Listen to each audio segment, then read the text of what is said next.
Top 3 issues that sellers have with potential buyers. First is the failure to disclose information.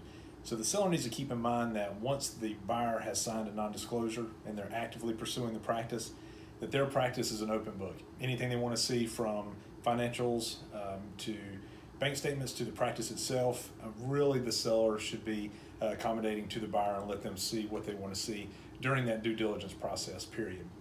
The second is talking too much.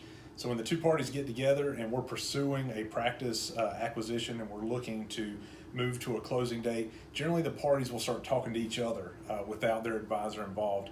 And although sometimes that's a really good thing for the growth of the parties and the relationship between the parties, sometimes getting into negotiations and actually talking a little too much can hinder the process of the transition. The third is not establishing a firm timeline. So there's a saying, and a very wise saying, that time kills all deals, and that is very true.